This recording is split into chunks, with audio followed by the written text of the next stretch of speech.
Plano de leitura da Bíblia da Igreja Cristã Pagiel, estamos no dia 222. A leitura é em Tiago 5, 2 Reis 10 e Isaías 10. Tiago, capítulo 5. Ouçam agora vocês ricos, chorem e lamentem-se, tendo em vista a desgraça que lhes sobrevirá. A riqueza de vocês apodreceu, e as traças corroeram as suas roupas.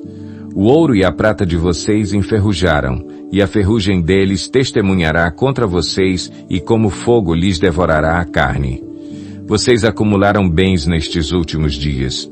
Vejam, o salário dos trabalhadores que ceifaram os seus campos e que vocês retiveram com fraude está clamando contra vocês. O lamento dos ceifeiros chegou aos ouvidos do Senhor dos Exércitos.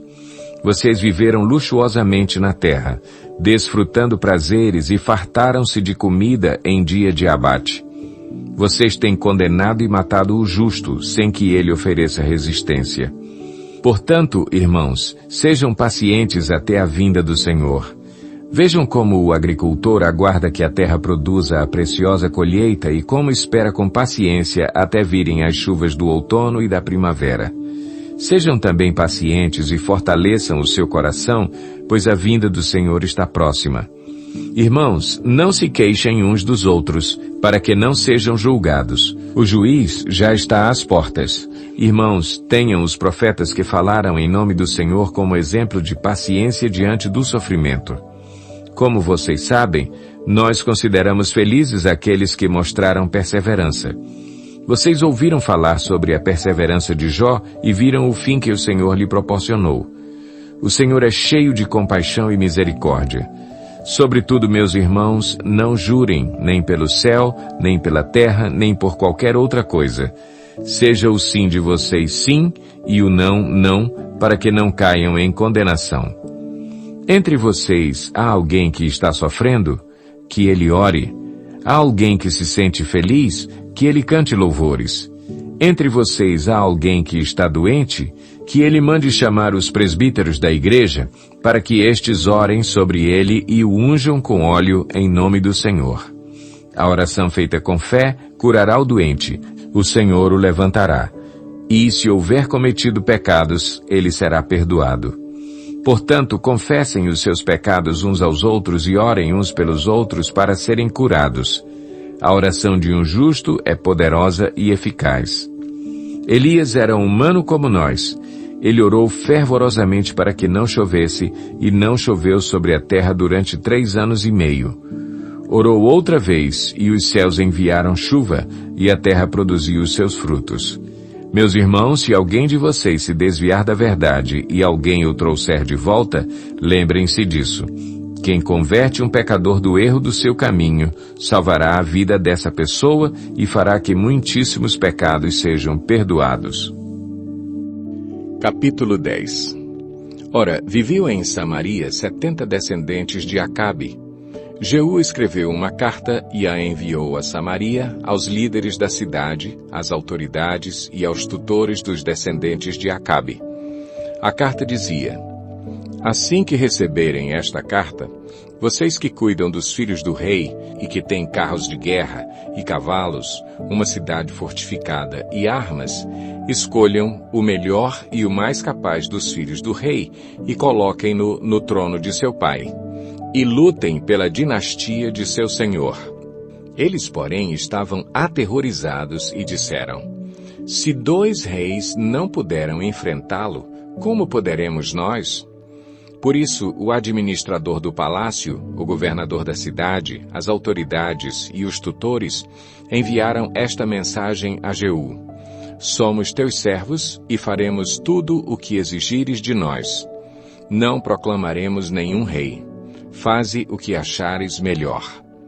Então Jeú escreveu-lhes uma segunda carta que dizia: se vocês estão do meu lado e estão dispostos a obedecer-me, tragam-me as cabeças dos descendentes de seu senhor a Jezreel amanhã a esta hora. Os 70 descendentes de Acabe estavam sendo criados pelas autoridades da cidade.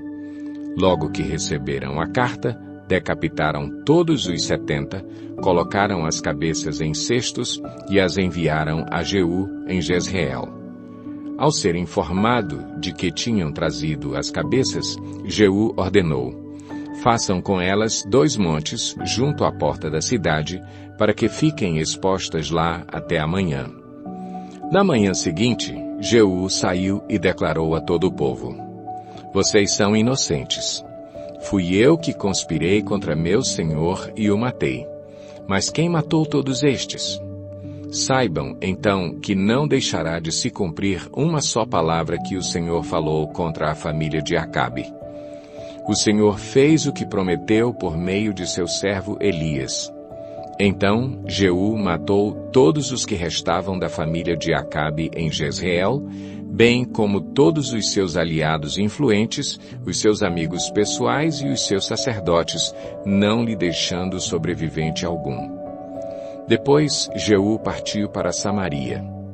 Em Bet-Equed dos pastores encontrou alguns parentes de Acasias, rei de Judá, e perguntou: quem são vocês? Eles responderam: somos parentes de Acasias e estamos indo visitar as famílias do rei e da rainha mãe. Então Jeú ordenou aos seus soldados: peguem-nos vivos. Então os pegaram e os mataram junto ao poço de Bet-Equed.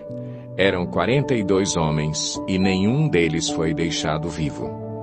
Saindo dali, Jeú encontrou Jonadab, filho de Recabe, que tinha ido falar com ele. Depois de saudá-lo, Jeú perguntou: você está de acordo com o que estou fazendo? Jonadab respondeu: estou. E disse Jeú: então dê-me a mão. Jonadab estendeu-lhe a mão, e Jeú o ajudou a subir no carro e lhe disse: venha comigo e veja o meu zelo pelo Senhor. E o levou em seu carro. Quando Jeú chegou a Samaria, matou todos os que restavam da família de Acabe na cidade. Ele os exterminou conforme a palavra que o Senhor tinha dito a Elias. Jeú reuniu todo o povo e declarou: Acabe não cultuou o deus Baal o bastante. Eu, Jeú, o cultuarei muito mais. Por isso convoquem todos os profetas de Baal, todos os seus ministros e todos os seus sacerdotes. Ninguém deverá faltar, pois oferecerei um grande sacrifício a Baal. Quem não vier, morrerá. Mas Jeú estava agindo traiçoeiramente a fim de exterminar os ministros de Baal. Então Jeú ordenou: convoquem uma assembleia em honra a Baal.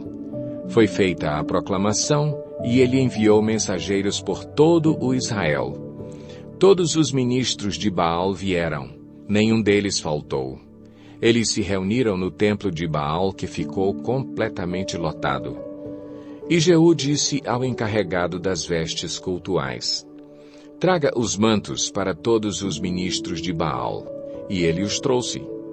Depois Jeú entrou no templo com Jonadab, filho de Recabe, e disse aos ministros de Baal: olhem em volta e certifiquem-se de que nenhum servo do Senhor está aqui com vocês, mas somente ministros de Baal.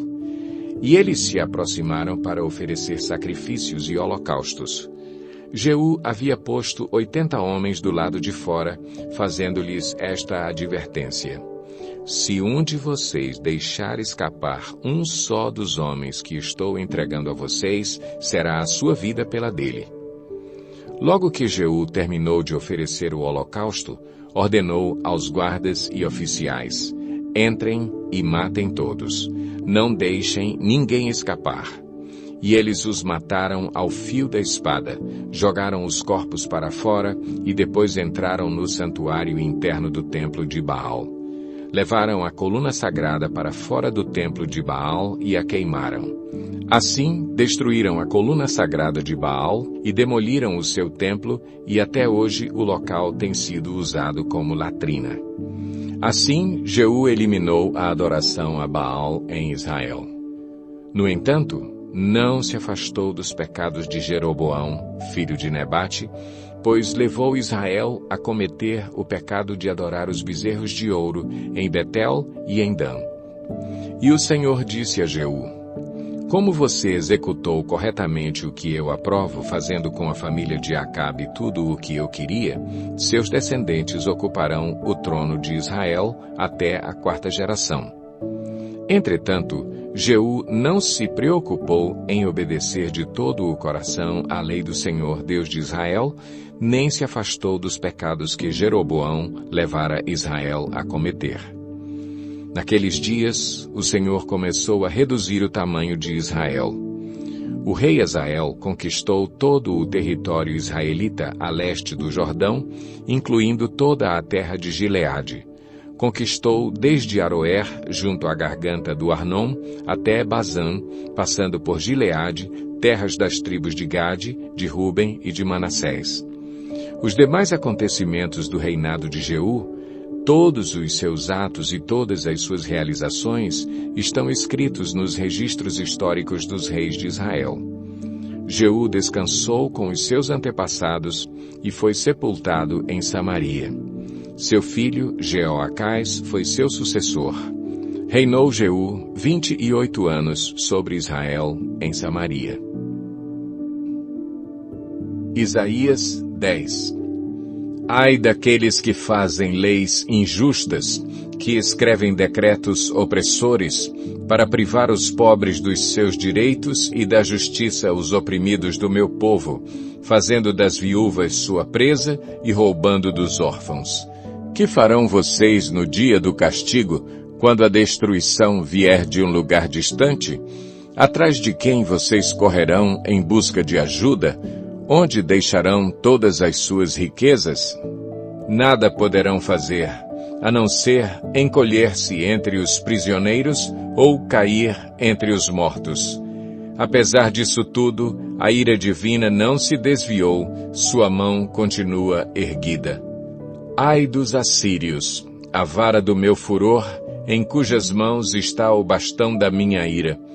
Eu os envio contra uma nação ímpia, contra um povo que me enfurece, para saqueá-lo e arrancar-lhe os bens e para pisoteá-lo como a lama das ruas.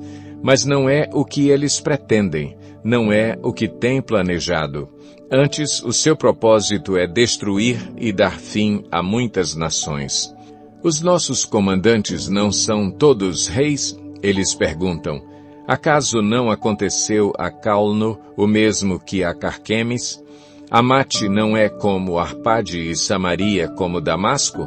Assim como esses reinos idólatras foram conquistados por minha mão, reinos cujas imagens eram mais numerosas que as de Jerusalém e de Samaria, eu tratarei Jerusalém e suas imagens como tratei Samaria e seus ídolos.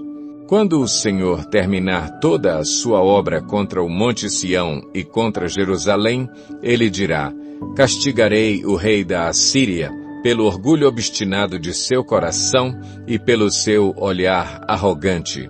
Pois ele diz, com a força da minha mão eu fiz, e com a minha sabedoria, porque tenho entendimento. Removi as fronteiras das nações, saqueei os seus tesouros, como um poderoso, subjuguei seus habitantes.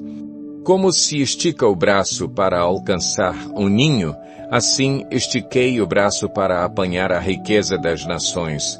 Como os que ajuntam ovos abandonados, assim ajuntei toda a terra. Não houve ninguém que batesse as asas ou que desse um pio. Será que o machado se exalta acima daquele que o maneja, ou a serra se vangloria contra aquele que a usa? Seria como se uma vara manejasse quem a ergue, ou o bastão levantasse quem não é madeira. Por isso, o soberano, o Senhor dos exércitos, enviará uma enfermidade devastadora sobre os seus fortes guerreiros. No lugar da sua glória, se acenderá um fogo como chama abrasadora. A luz de Israel se tornará um fogo, o seu santo uma chama. Num único dia, ele queimará e consumirá os seus espinheiros e as suas roseiras bravas. A glória das suas florestas e dos seus campos férteis se extinguirá totalmente, como definha um enfermo. E as árvores que sobrarem nas suas florestas serão tão poucas que até uma criança poderá contá-las. Naquele dia, o remanescente de Israel, os sobreviventes da descendência de Jacó, já não confiarão naquele que os feriu. Antes confiarão no Senhor, no Santo de Israel, com toda a fidelidade. Um remanescente voltará.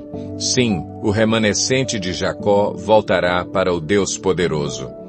Embora o seu povo, ó Israel, seja como a areia do mar, apenas um remanescente voltará. A destruição já foi decretada e virá transbordante de justiça. O soberano, o Senhor dos exércitos, executará a destruição decretada contra todo o país. Por isso, o soberano, o Senhor dos exércitos, diz: Povo meu que vive em Sião, não tenha medo dos assírios. Quando eles o espancam com uma vara e erguem contra você um bastão, como fez o Egito. Muito em breve o meu furor passará e a minha ira se voltará para a destruição deles. O Senhor dos exércitos os flagelará com um chicote, como fez quando feriu Midian na rocha de Horebe. Ele erguerá o seu cajado contra o mar, como fez no Egito. Naquele dia, o fardo deles será tirado dos seus ombros, e o jugo deles do seu pescoço. O jugo se quebrará, porque vocês estarão muito gordos. Eles entram em Aiate, passam por Migron, guardam suprimentos em Micmais. Atravessam o vale e dizem: Passaremos a noite acampados em Geba. Ramá treme, Gibeá de Saul foge. Clamem, ó habitantes de Galim, escute, ó Laís, pobre Anatote. Madmena está em fuga, o povo de Gebim esconde-se. Hoje eles vão parar em Nobe, sacudirão o punho para o monte da cidade de Sião, para a colina de Jerusalém. Vejam, o soberano, o Senhor dos exércitos, cortará os galhos com grande força. As árvores altivas serão derrubadas, as altas serão lançadas por terra. Com o machado, ele ceifará a floresta, o Líbano cairá diante do Poderoso.